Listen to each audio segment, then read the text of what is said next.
آپ بڑے کریم ہو, جو مانگو عطا کرتے ہو. اور عرض کرتا کہ میں ایک قمیض لینے آیا ہوں, میری ماں کے تن پہ قمیض ہے, وہ مجھے دے دو. اتنا تو اس کا حق بنتا تھا, لیکن اس بچے نے کوئی ایسی بات نہیں کی, بلکہ کیا کہتا ہے, جناب والا میں نے آپ دین کو قبول نہیں کرنا, میں آپ سے ایک قمیض لینے آیا ہوں, میری ماں کے تن پہ قمیض جگہ جگہ سے پھٹی ہوئی ہے. آقا ناراض نہیں ہوتے, قمیض کے بٹن کھولتے ہیں, اتارتے ہیں اور اس یتیم کو عطا فرما دیتے ہیں. اور پھر یوں بازو پھیلا کے فرمایا, آجو بیٹے میں محمد کے سینے سے لگ جاؤ, جس سے بھی ملو تو خندہ پیشانی سے ملو. مدینے کی وہ بڑھیاں نہیں بھولتی جس کا توازن عقلی درست نہیں تھا. حضور مسجد نبوی میں کھڑے ہیں, ہاتھ کے اشارے سے کہتی ذرا ادھر تشریف لائے اور میری بات سنیں. اس نے حضور کو دھوپ میں کھڑا کر لیا. عرب کی جھلسا دینے والی گرمی اور اس کی بے تکی باتیں جو من میں آیا وہ سناتی رہی, حضور سنتے رہے. میرے کریم آقا نے ساری باتیں جب سن لی تو حضرت عمر کہتے ہیں مجھ سے نہ رہا گیا. جب وہ چلی گئی تو میں نے حضور سے عرض کیا, آقا آپ کا وقت بڑا قیمتی ہے, نازک بدن ہے, اور عرب کی جلسا دینے والی گرمی اور اس کی بے تکی باتیں. میرے نبی فرماتے ہیں, عمر پورے مدینے میں اس اماں کی کوئی بھی نہیں سنتا, میں محمد بھی نہ سنوں. آواز دی کہ ماں جی جب غم زیادہ ہو جائیں, جہاں جی چاہے کھڑے کر کے میں محمد کو اپنے دکھڑے سنا لیا کر, جس سے بھی ملو تو خندہ پیشانی سے ملو. جابر بن سلیم کہتے ہیں حضور نے مجھے ایک اور نصیحت فرمائی کہ جابر بن سلیم کسی کو شرمندہ نہ کرنا. ہم قدم قدم پہ کرتے ہیں, یار ایک بندہ گناہ چھوڑ کے مسجد میں آ جائے نا تو انتہائی معذرت سے کہوں گا اور جان کی امان بھی چاہوں گا, وہ مسجد میں آئے نا گناہ گار, گناہ چھوڑ کے مسجد میں آئے, تو ہمارے نمازی لوگوں کے رویے یہ ہے, ہم کہتے کہ لو سو چوہے کھا کے بلی حج نو چلی, اور تینوں مسجد آ کی نے وہایا. چور چوری چھوڑ دیتا ہے, ہیرا پھیری نہیں چھوڑتا, جوتے چرانے آئے ہو. وہ اللہ کے بندو, ہمیں تو خوش ہونا چاہیے تھا کہ مسجد کی آبادی کا سبب بنا ہے, اس کی پیشانی میں سجدوں کا نور آیا ہے, اس کی آنکھوں پر حیا کے پہرے آئے ہیں, اس کے کانوں میں قرآن کے نغمے آئے ہیں, اس کے لبوں پر سونے محمد کے ترانے آئے ہیں. ہمیں تو خوش ہونا چاہیے تھا, لیکن ہم ذلیل کرتے. اور مسجدوں کی جو حالتیں وہ آپ لوگوں کے سامنے ہیں. کنال میں مسجد ہوتی ہے, دو نمازی نہیں ملتے. اقبال جب اندلس گئے, کرتبہ مسجد جس کے 1400 ستون ہے, اسے اجڑا دیکھا تو اقبال وہاں پھونٹ پھونٹ کے رویا تھا کہ رو رہی ہے آج ایک ٹوٹی ہوئی مینا اسے, کل تلک جس ساکی کے گردش میں پیمانے رہے, خیر تو ساکی سہی مگر پلائے گا کسے, اب نہ میں کش باقی رہے نہ میں خانے رہے. اقبال کہتا ہے واعظ قوم کی وہ پختہ خیالی نہ رہی, پر کے طبعی نہ رہی, شعلہ میں کالی نہ رہی, رہ گئی رسم آزاں روح بلالی نہ رہی, فلسفہ رہ گیا تلقین غزالی نہ رہی, مسجد مرثیہ خواہ ہے کہ نمازی نہ رہے, یعنی صاحب اوصاف وہ حجازی نہ رہے. وہ اللہ کے گھر تو ویران ہے تو ہم اس کو ذلیل کر رہے ہیں, ہمیں تو خوش ہونا چاہیے تھا. فرمایا کسی کو شرمندہ نہ کرو. اللہ کی عادت ہے جوانوں, اگر کوئی بندہ ہاتھ جوڑ کے کہے نا یا اللہ آج کے بعد گناہ نہیں کروں گا, یہ اللہ کا وعدہ ہے کہ میں اس کے گناہ کو لوح محفوظ سے مٹا دوں گا. ہم تو مائل بکرم ہے کوئی سائل ہی نہیں, راہ دکھلائیں کسے کوئی رہ روے منزل ہی نہیں. جو گناہ چھوڑتے ہیں عادت باری تعالیٰ ہے, گناہوں پر کرم کا قلم پھیر دیتا ہے. ایک شخص نے 20 سال اللہ کی عبادت کی اور پھر 20 سال اس کی چوکھٹ سے دور چلا گیا. 40 سال عمر ہوئی, آئینے کے سامنے کھڑا ہوا, داڑھی میں سفید بال نظر آئے تو رونے لگا. یہ جو داڑھیوں میں سفید بال آتے ہیں موت کی نشانی ہے. یاداشت کمزور ہونا شروع ہو جائے موت کی نشانی ہے. اٹھتے جنازے موت کی نشانی ہے. پھیلی قبریں موت کی نشانی ہے. بچھے ہوئے صفے ماتم موت کی نشانی ہے. حضرت عمر کی داڑھی میں سفید بال آیا تھا نا, ملازم رکھا تھا کہ تو نے آگے موت یاد کروانی ہے. جب ایک بال سفید آیا تو کہا اب نہیں آنا. کہا کیوں؟ کہا یہی چین نہیں لینے دیتا. اس نے اپنی داڑھی میں سفید بال دیکھے تو رونے لگا کہ کہاں بھٹکا رہا, کہاں الجھا رہا. اور جی میں کہتا ہے اللہ اگر میں لوٹ آؤں تو میرے ساتھ کیا سلوک کرے گا. ہاتف سے آواز آئی, تو نے 20 سال میری فرما برداری کی, میں نے تیری عبادت کو قبول کیا. پھر 20 سال میری دہلیز سے دور چلا گیا, میرے حکموں کو توڑا, مجھے ناراض کیا, میں نے تیرا انتظار کیا, تجھے مہلت دی. آج 40 سال بعد تو میرے پاس آیا ہے. آواز آتی ہے تیرا رب بڑا رحیم ہے, تیرا رب بڑا کریم ہے, میں نے تیرے ماضی کے سارے گناہ معاف فرما دیے. اس کی عادت ہے معاف کرنا. سری سکتی فرماتے ہیں میں جو ہے وہ سفر میں تھا تو سر راہ میں نے ایک شرابی دیکھا, گندی نالی میں اس کا منہ ہے اور زبان سے اللہ اللہ کہہ رہا تھا. فرماتے مجھے رحم آیا, میں نے اسے وہاں سے اٹھایا اور اس کا منہ دھویا اور اتنا کہہ کے گزر گیا, وہ بندے خدا ناپاک منہ سے اس پاک ذات کا نام لے رہے ہو. جب ہوش آیا تو لوگوں نے کہا آج سری سکتی تیرے پہ مہربان تھے. بس یہ بات من میں اتر گئی. سری سکتی فرماتے میں مسجد میں گیا نماز تہجد کے وقت, تو کیا میری آنکھوں نے دیکھا جو کل شراب کے نشے میں تھا آج وہ مجھ سے پہلے مصلی میں کھڑا ہے. کہتے ہیں میں بڑا حیران ہوا, مالک یہ تو بہت بڑا شرابی تھا. عاطف سے آواز آئی سری سکتی تو نے ہماری خاطر اس کا منہ دھویا, ہم نے تیری خاطر اس کا دل دھو دیا. علامہ سعدی لکھتے ہیں شارح مسلم مفسر قرآن, ایک بوڑھا ہر سال حج کے لیے جاتا تھا. ایک دفعہ کسی نوجوان کو ساتھ جانے کا اتفاق ہوا. اللہ کے گھر میں پہنچے, بوڑھے نے لبیک کہا. عاطف سے آواز آئی لا لبیک, کہ بوڑھے تیرا کوئی حج نہیں. عبداللہ ابن مبارک حج کے لیے گئے, طواف کعبہ کر رہے تھے تو لبیک کہا تو وہیں گر گئے. ہوش آیا تو لوگوں نے کہا حضرت بے ہوش ہو گئے, خیریت؟ تو فرمایا مجھے ڈر لگا کہ کہیں لا لبیک کی آواز نہ آ جائے. ہم حج عمرہ کے لیے جاتے ہیں, ہماری یہ کیفیت ہوتی ہے, ہم تو سیلفی لیتے ہیں اور فیس بک پہ پھینکتے ہیں. کیا ہماری یہ اتنے بڑے بڑے لوگوں کی کیفیات ہیں کہ وہ اللہ کے گھر میں جا کے ڈرتے کہیں لا لبیک کی آواز نہ آ جائے. ہم جس طرح گناہوں کا بوجھ یہاں سے لے کر کے سات سمندر پار جاتے ہیں نا, اسی طرح واپس آتے ہیں. ہم ساتھ صرف کھجورے لاتے ہیں یا آب زمزم لاتے ہیں یا بچوں کے لیے کھلونے لاتے ہیں. ہمارے پاس اور کچھ نہیں ہوتا یار. تو بات اس اللہ کے بندے کی ہے جس کو یہ آواز آئی لا لبیک, کہ بوڑھے تیرا کوئی حج نہیں. جو سال نوجوان تھا وہ چونک سا گیا. اس نے کہا بابا جی آواز نہیں سنی؟ کہا بیٹے یہ آواز میں 70 سال سے سن رہا ہوں. وہ جوان کہتا پھر بھی آتے ہو؟ اب کلیجہ پھٹنے لگا. رو کے کہا بیٹے بتا اس در کے علاوہ کوئی در ہے جہاں جا کے میں دامن پھیلاؤں؟ بس اتنا کہنا تھا کہ رحمت خدا بندی جوش میں آئی. عاطف سے آواز آتی ہے جا بوڑھے, ہم نے تیرے 70 کے 70 حج قبول فرما لیے. اور یار اس کی عادت ہے معاف کرنے کی. بنی اسرائیل میں ایک جوان تھا جس کا نام کفل ہے. میں زیادہ وقت نہیں لوں گا انشاءاللہ, مجھے اس بات کا پورا احساس ہے, لیکن میرے میزبان میرے بڑے محبوب دوست ہیں, یہ ان کی دل جوئی کے لیے میں تھوڑی سی بات کو آگے بڑھا رہا ہوں. جلد انشاءاللہ اس کو میں سمیٹ لوں گا. بنی اسرائیل کا وہ جوان جس کا نام کفل ہے, اور کفل کسی شریف آدمی کا نام نہیں, بہت بڑا بدماش تھا. اور اس کی بدماشی کیا ہے, وہ غریبوں کی بیٹیوں کو لوٹتا تھا. ایک دفعہ اس نے 60 دینار میں کسی مجبور بیٹی کو خریدا. خلوت میں اس کے پاس گیا, دیکھا تو وہ رو رہی تھی. کیول سمجھتا تھا میرے پہلو میں آنے والی ہر بیٹی بے غیرت ہوتی ہے, لیکن یہاں برستے آنسو دیکھے تو قدم رک گئے. سوال کیا کہ کیوں رو رہی ہو؟ اس نے کہا کفل میں شوق سے نہیں آئی, مجھے غربت لے آئی ہے, مجھے بھوک لے آئی ہے. یہاں رک کر کے ایک جملہ عرض کروں گا, جب مالدار لوگ, جب سرمایہ دار لوگ, جب وڈیرے لوگ غریبوں کا حق نہیں نہ دیتے تو پھر غریبوں کی بیٹیاں نیلام ہو جاتی ہیں. یہ ڈائمنڈ منڈیاں, یہ بازار حسن, یہ کوٹھے اس وقت بنتے ہیں جب ہم ان کا حق نہیں دیتے.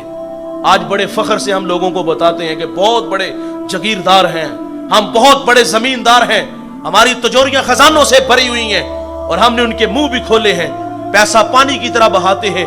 معاشرے میں ہم دریا دل مشہور ہیں, لیکن دولت کہاں لٹاتے؟ جہاں نفس کو حظ ملتا ہے. میرا تعلق ایک دیہات سے ہے, آپ بھی دیہاتی ہو. ہمارے دیہاتوں میں میلے ٹھیلے کا ماحول ہوتا ہے. کتوں کی لڑائی آئی تو 50,000 وہاں دیا, کبڈی میچ آیا, کرکٹ میچ آیا تو 1 لاکھ کا انعام وہاں دیا. اور جہاں نفس کو حظ ملا ہم نے دولت کا منہ وہاں کھولا. جہاں دولت لٹانے سے اللہ راضی ہوتا ہے, اس کی رحمتیں برستی ہیں, وہاں غفلت کی پٹی. وہ کیا کسی شاعر نے کہا تھا کہ دیکھا ہے میں نے شہر میں کوڑے کے ڈھیر پر 2 بچے لڑ رہے تھے فقط ایک بیر پر. فصلوں کو کاٹتے کچھ ٹوٹی چوڑیاں, کچھ بک گئی ہیں دوستوں گندم کے سیر پر. گندم امیر شہر کی ہوتی رہی خراب, بیٹی مگر غریب کی فاقوں سے مر گئی. اور محسن نقوی کہتا ہے محسن یہ غریب لوگ بھی تنکوں کا ڈھیر ہوا کرتے ہیں, کبھی پانی میں بہ گئے تو کبھی ملبے میں دب گئے. اور آپ دولت مند ہو تو ہجڑوں پہ لٹا رہے ہو, آپ دولت مند ہو تو کتوں کی لڑائی پہ لٹا رہے ہو, آپ کبڈی میچ پہ لٹا رہے ہو. ہمیں معاشرے میں پھیلے ہوئے دکھ کیوں نہیں نظر آتے؟ ہماری دیوار کے متصل بیوہ کا گھر ہے اور اس میں بیوہ کے یتیم بچے روزانہ بھوک اور پیاس کی وجہ سے ماں سے رو کے مطالبہ کرتے ہیں, وہ چیختے ہیں, لیکن آپ کی دولت کا قد اتنا اونچا ہے کہ ان کی آواز آپ کے کانوں تک نہ پہنچی. ہمیں معاشرے میں یہ پھیلے ہوئے دکھ کیوں نہیں نظر آتے بھائی؟ یہ ہمارے گجرانوالہ دلہ چوک کی کہانی ہے. ایک بوڑھا دن دہاڑے آٹے کا تھیلا اٹھا کے دوڑ لگاتا ہے. نحیف تھا, 2 قدم چلا, لوگوں نے پکڑا اور خوب زد و کوب کیا. بعد میں سوال کیا, وہ بوڑھے تو نے جرت کیوں کی؟ تو اس بوڑھے کی آنکھوں میں آنسو تھے. وہ کہتا ہے 1 ہفتہ ہو گئے مزدوری کے لیے اس چوک میں آتا ہوں اور لوگ مجھے بوڑھا سمجھ کے چھوڑ کے چلے جاتے ہیں. روزانہ خالی ہاتھ ڈبہ لے کے جب گھر جاتا ہوں نا تو قدم بوجھل ہوتے ہیں. بچے سوالیہ نظروں سے دیکھتے ہیں, میں ان کا سامنا نہیں کر سکا. آج وعدہ کر کے آیا تھا کہ مزدوری ملے گی تو تمہارے لیے آٹا لاؤں گا, لیکن آج بھی چھوڑ کے چلے گئے. اچھا وہ بوڑھا ویسے بھوک کی وجہ سے مر جاتا نا تو محلے میں بڑے سخی نظر آنے تھے. کسی نے چٹا لباس لے آنا تھا, وہ بھائی جب تیرے سامنے وہ پیوند لگے کپڑے پہنتا تھا اس وقت تو نے اس کو سفید لباس کیوں نہ دیا؟ آج تو نیا کپڑا لے کے آ گیا. اور محلے سے بڑے سخی نکلتے ہیں. بچوں کو کہنا پریشان نہیں ہونا, کل 10واں چلیسے کی روٹی ہماری طرف سے. روزانہ کسی نہ کسی گھر سے کھانا آ جاتا ہے, اور جب بھوکے تھے اس وقت تو کھانا کھلایا نا. آج مر گئے تو کھانا لے آئے, آج مر گئے تو دیگے چڑھائی. زندوں کی قدر کرنا جانو, زندوں کو عزت دینا جانو. مجھے وہ کمالیہ کی بیٹی نہیں بھولتی. آج سے 8 سال پہلے نوائے وقت میں خبر چھپی تھی کہ ایک بوڑھا اپنی بیٹی کو تعلیم کی دولت سے آراستہ کرتا ہے. اب وہ بالغہ ہے, نکاح کی تقریب تھی, ادھر سے بارات آ رہی ہے, ادھر بیٹی والے تیاریوں میں تھے. اللہ کسی کو شرارتی ہمسایہ نہ دے. ہمسائیگی میں سے کسی نے کال کی کہ جس کے گھر میں آ رہے ہو نا وہ اپنی بیٹی کو چند جوڑوں کے سوا کچھ بھی نہیں دے سکتا. بارات وہیں سے واپس چلی گئی. بتاؤ اس بیٹی کے دل پہ جو کچوکے اور زخم لگے تھے اس کا مداوع کس نے کرنا تھا؟ چاندی اتر آئی بیٹیوں کے بالوں میں, مفلس کو پھر امید ہے کہ بارات آئے گی. کتاب زیست کا ایک اور باب بیت گیا, جہیز بن نہ سکا اور شباب بیت گیا. اور بھائی تو نے تو فخر سے بتایا نا کہ میں نے اپنی بیٹی کو 50 لاکھ کا جہیز دیا اور پورے علاقے میں شہرت پائی. اپنے ویڑے میں جو ہے وہ سارا جہیز کا سامان پھیلایا اور پھر وہ خاتون پورے محلے میں پوری بستی میں اعلان کر کے آتی ہے کہ آگے جہیز دیکھو چودھری صاحب کا, جو ہے وہ بڑے آدمی کا. وہاں غریب کی بیٹیاں بھی آئی, مزدور کی بیٹیاں بھی آئیں اور وہاں بیوہ کی بچیاں بھی آئیں. جب رات گھر جاتی ہے نا تو اس کا مزدور جب والد گھر آتا ہے نا تو بچیاں کہتی بابا اس نے اپنی بیٹی کو جو پہلے دن کپڑے پہنانے اس کا ریٹ اوپر میں نے دیکھا 2.5 لاکھ کا سوٹ تھا. وہ بوڑھا کتنا دکھی ہوا ہوگا کہ جو اپنی بیٹی کو عید والے دن بھی نہیں کپڑے لا کے دے سکا. وہ کہتی بابا اس نے اپنی بیٹی کو جو کنگن پہنانے وہ سونے کے ہیں اور وہ تو کانچ کی چوڑیاں بھی نہیں لے کے دے سکا. جینے دو غریبوں کو یار, ان کی دنیا اپنی ہے, یہ اللہ کی تقسیم پہ راضی ہیں, لیکن ہم انہیں کیوں ذلیل کرتے ہیں؟ میرے معاشرے میں 3 طرح کے طبقے ہیں جنہوں نے ہمارا جینا حرام کیا ہے. ایک وہ ہیں جو نمائش کرتے ہیں, یہ بیٹی والے بھی ہیں بیٹے والے بھی ہیں. بیٹی والے نے جہیز دے کے داد لی اور بیٹے والے نے, ہم اکثر سفر میں ہوتے ہیں سڑک کنارے کسی میرج ہال کی قریب سے گزرے نا, آج کل موسم بھی ہے, تو یقین جانو دل پھٹتا ہے کہ جب دولہا کے سامنے اس کا چچا, اس کا پھپھا, اس کا ماما, اس کا تایا, اس کا بھائی, اس کے کزن, اس کے دوست نئے نوٹ لے کے سامنے کھڑے ہوتے ہیں اور اظہار محبت کرتے کہ تیرے سامنے دولت کی کوئی حیثیت نہیں, پیسہ پانی کی طرح تیری محبت میں جو ہے نا لٹائیں گے. اور جب وہ نئے نوٹ فضا میں اڑتے ہیں اور غریبوں کے بچے ان پیسوں کو لوٹنے کے لیے, انہیں حاصل کرنے کے لیے جب ان پہ جھپٹتے ہیں, ہم نے یہ منظر دیکھے کئی گاڑیوں کے نیچے کچلے جاتے ہیں. اور اگر وہ براتیوں کے قریب گزرے, کلف لگے کپڑے پہنے ہوتے ہیں, جو قریب گزرے تو اگر وہ پیسے حاصل کرنے کے لیے آگے بڑھے نا تو انہیں تھپڑ بھی پڑتے ہیں, ٹھڈے بھی پڑتے ہیں, گالیاں بھی پڑتی ہیں. اور کاش کے مزاج بدل جاتا والد کا, بھائی کا, پھپھا کا, چاچے کا, مامے کا, بھائی کا, دوست کا. اور آپ نے 50,000 پھینکنا ہے, آپ نے ₹1,00,000 دوست کی شادی پہ اڑانا ہے, کاش کے وہ سارے اکٹھے کر لیتے, اپنی بستی کے بیوہ کے یتیم بچے دیکھ لیتے, غربا مساکین میں لٹاتے. یار بھی راضی ہوتا, یار کا رب بھی راضی ہوتا. اور دوسرے وہ لوگ ہیں جنہوں نے ڈیمانڈ کی. ڈیمانڈ کہاں سے آئی؟ نمائش والوں سے. غریب امیر نے تو سب کچھ دے دیا اپنے داماد کو, اس نے گاڑی مانگی تو گاڑی دی,